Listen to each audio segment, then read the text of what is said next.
With the announcement of GTA 6, I think it's only right that I finally put some attention into one of the biggest video game franchises of all time, and I'm going to take them on in release order, starting with Rockstar's first venture into the 3D universe, and the goal here is to get as many Grand Theft Auto series achievements before number 6 is released, and with that not being for a couple of years, I'd like to think that I can get a lot done. I remember playing this on the computer after my mum bought it for me around the time that it came out, and she clearly had no idea what the game was about because I was absolutely too young to be roaming the streets of Liberty City. But luckily for her, I was also too dumb to understand how the game worked at all, and I did not get very far. With achievements being the main goal, I'll of course be playing the remastered definitive edition, and this came out a few years ago and, to put it politely, was a complete pile of hot mess. However, thanks to a vast array of patches, it has significantly improved now, whilst it's still certainly not perfect. With games like Grand Theft Auto, my fear is always sinking 20, 30 or even more hours in, only to find out that I've missed something deep into the playthrough and would need to start all over again to unlock it.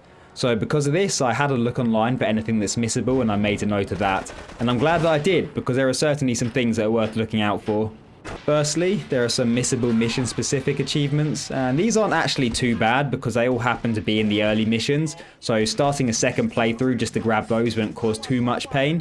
But what really has the potential to be much more annoying is that some story missions become unavailable if you complete other missions for other characters first, and doing all 73 missions is needed for the 100%, so you can potentially lock yourself out.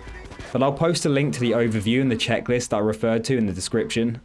And finally, there are a fair amount of miscellaneous tasks to do around the islands, and these are definitely worth getting out of the way as soon as possible. Firstly, because the rewards can actually be really useful for other content, but mostly because once you hit certain points in the story, the local gangs will become aggressive and can turn simple tasks into an absolute nightmare. It is possible to leave it all until the end and do it then, but tackling it this way will be much less frustrating. So I got started with the game, and after being left for dead during a heist and arrested, I was caught up in the kidnapping of another prisoner, which conveniently set me free, although the bridge is damaged in the process, which meant that I was limited to this first island, Portland.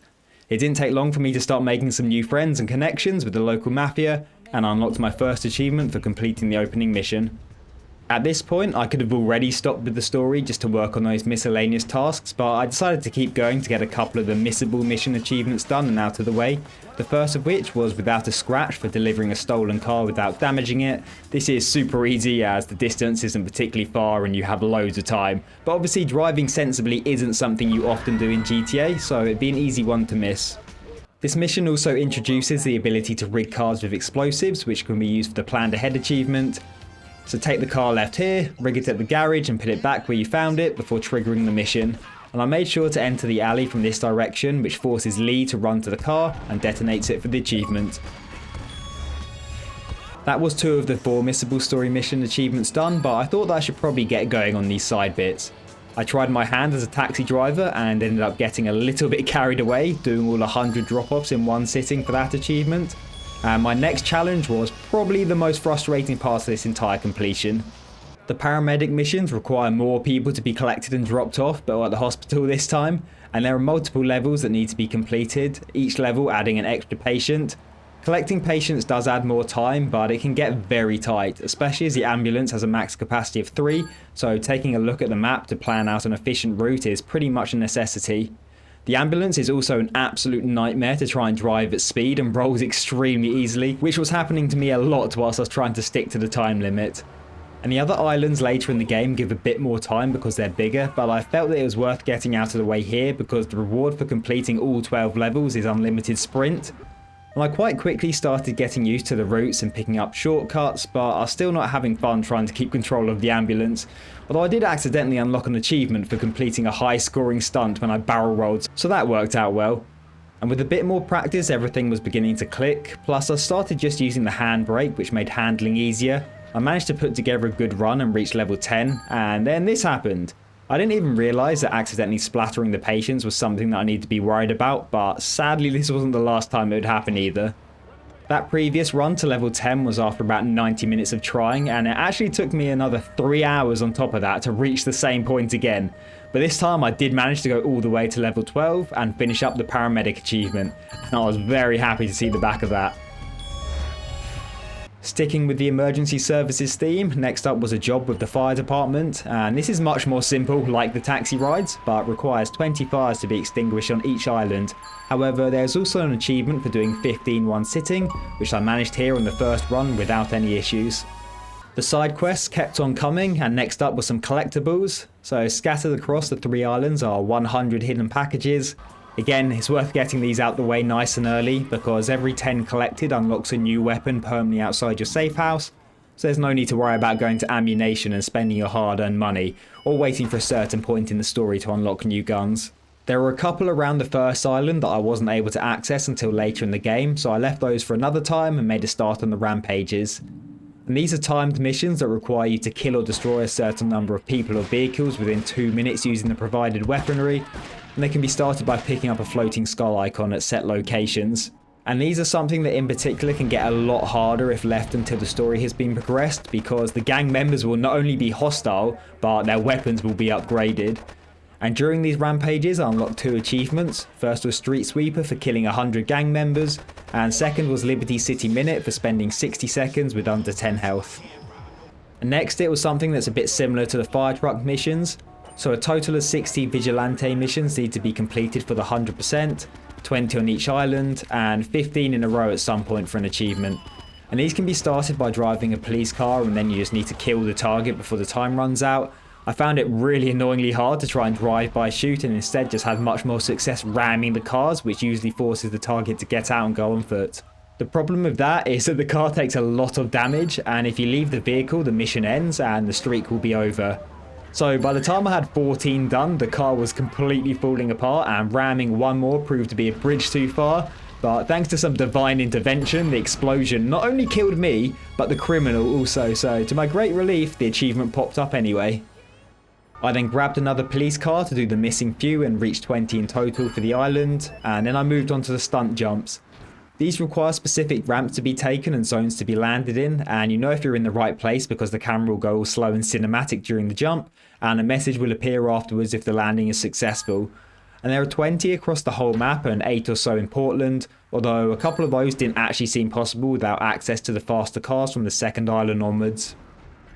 And getting those done meant I just had one thing left to do from the list of miscellaneous things: Portland's RC car mission.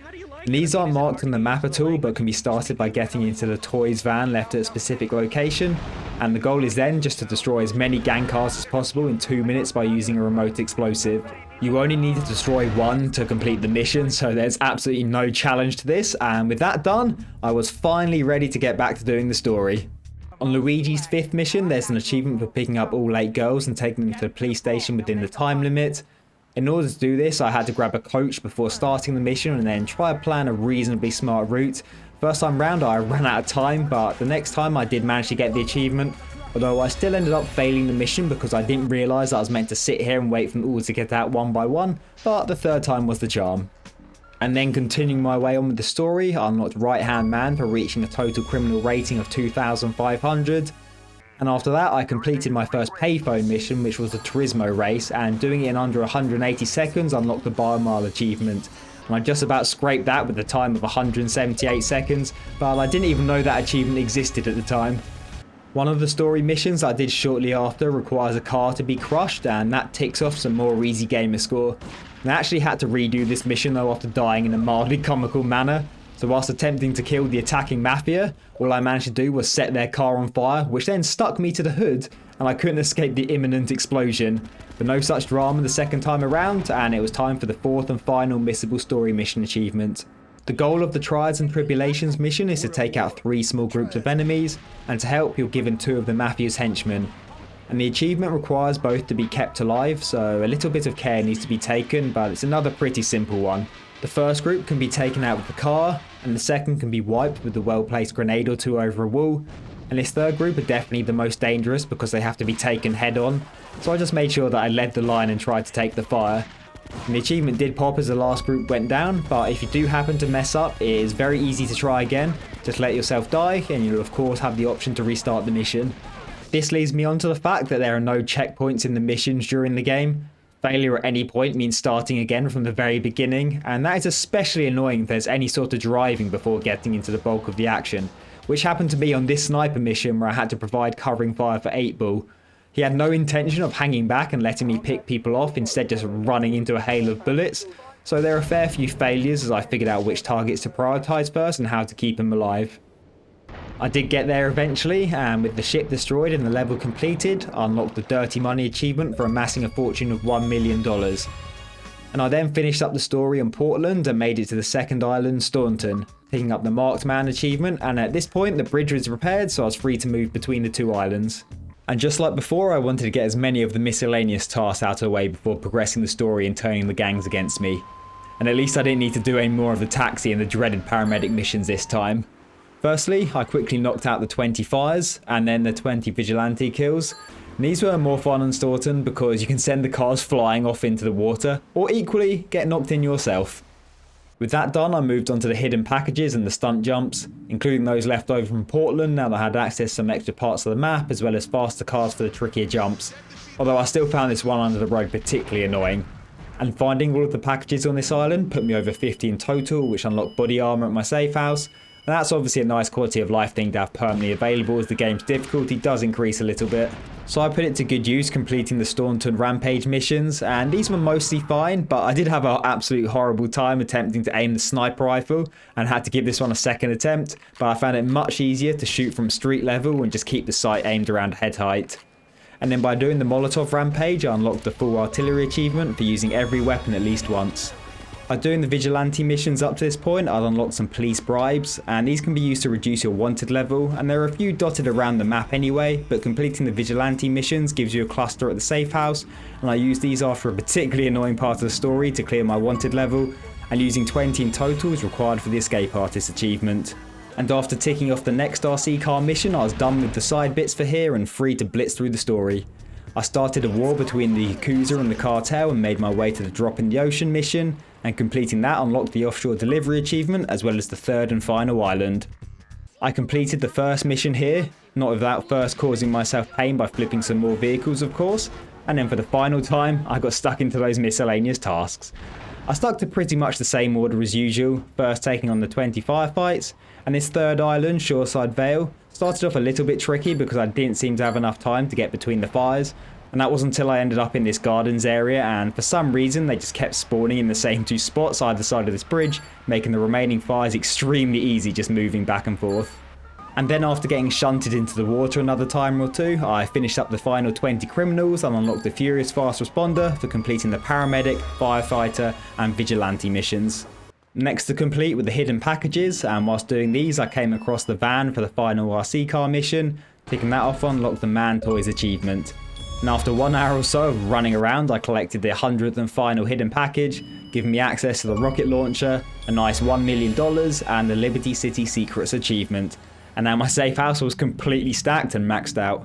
Following that, I took down the remaining rampages. A few of these were a bit tricky. The flamethrower one took me a couple of attempts to do, and then the drive-by rampage I cheesed a little bit, but it worked out extremely well. So instead of shooting moving cars, I instead just stole a bunch, piled them all together by the side of the road, and then shot one to blow it up and set off a quite epic chain reaction. And this was pretty satisfying to pull off. There isn't an achievement for finishing all of the rampages, but they are needed for the 100%. And then finally, I completed all 20 stunt jumps for the Wheels Up achievement. From here, it was back to storming through the story missions, lots more of the same, drive from A to B, kill this person, kill that person, destroy this, destroy that. Most of the game is extremely easy, and then every now and then was a level that just battered me. Having to blow this plane up as it came into land took me ages, for example, but before long I was onto the final storyline mission, The Exchange. And here was my chance to finally exact revenge on the woman who betrayed me at the start of the game, shooting down her helicopter after fighting across the dam, and bringing up the end credits plus another achievement for completing the story. But there was still some work to be done here. The stats menu showed I still had 10 or so missions to go. I ended up having a look online because after finishing the only remaining character missions, I couldn't figure out what else I'd missed. And it turns out that on Portland there is an unmarked payphone that rings during certain hours, and approaching it will trigger a series of 4 short and easy missions. And staying with payphones, I had 2 more that I'd missed on Staunton Island, and completing those gave me the Gift from a King achievement. And now I had 70 of the 73 missions done, and all that remained was 3 off-road challenges. There's actually 4 in total, but I'd accidentally stumbled across one earlier in the playthrough, and these are similar to the RC car missions in that they're unmarked on the map and triggered by entering a certain vehicle, and then they require you to drive through a set of checkpoints which extend the timer. The multi-story one was nice and easy, the ride in the park not too bad either, but sadly the same can't be said for the other 2. And these were definitely some close challenges to the paramedic missions for taking the crown of the most annoying thing to do in this game. Having to trial and error figure out routes to collect all the checkpoints in the time on this extremely punching terrain just drove me mad. The car just loves to flip onto its roof.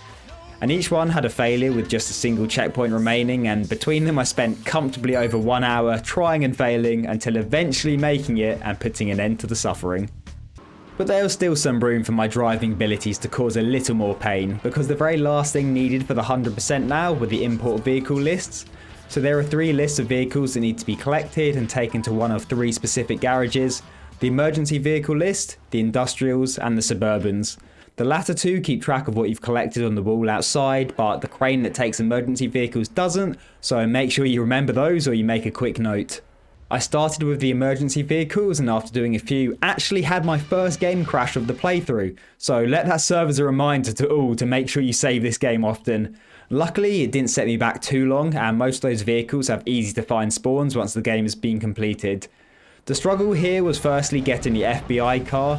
That can only be obtained by having a 5-star wanted level and getting the FBI after you. Now, I did this near the Portland safe house, so once the FBI showed up I could quickly grab some of the bribes, and that made the escape much easier. And then the Mafia, who are now hyper aggressive and armed with shotguns blowing me up whenever I got too close, that was also an annoying thing to deal with. Next was the industrial list, and my problems here were completely self-inflicted. Like driving the Dodo plane at 90% of the way across the map before flipping it and having to go get it and do it all over again. And completing that list meant that I could now spawn in any of those vehicles at the garage, which I think is pretty cool. And the garage for the suburban list is located in Shoreside Vale, and most of the cars required for it can actually be found in the nearby area. And even though there are quite a few cars that are needed, this only took me about 20 minutes or so. And the final car was the injection, which only spawns at night in a specific area. And once that was delivered, up popped my 100% completion achievement. And although I had the biggest achievement of all ticked off now, I actually still had one little thing left to do. So I headed off back to Portland and to the park to take down 25 gang members with a melee weapon. And I chose this spot because I noticed whilst collecting the cars that the gangs in this area didn't carry guns, making the achievement really nice and easy. And I even accidentally stumbled across a nice little tactic by keeping this wall between us and still being able to attack over it. And after only a minute or so of mindlessly swinging, the 28th and final achievement of GTA 3 was unlocked. As I said right at the start, I plan on covering as much of this series as possible before the release of GTA 6, so keep an eye out for the next one. And if you're interested in more videos, I've already got a load of games from Guitar Hero to Left 4 Dead on the channel. And finally, if you made it this far, thanks for watching and I'll catch you next time.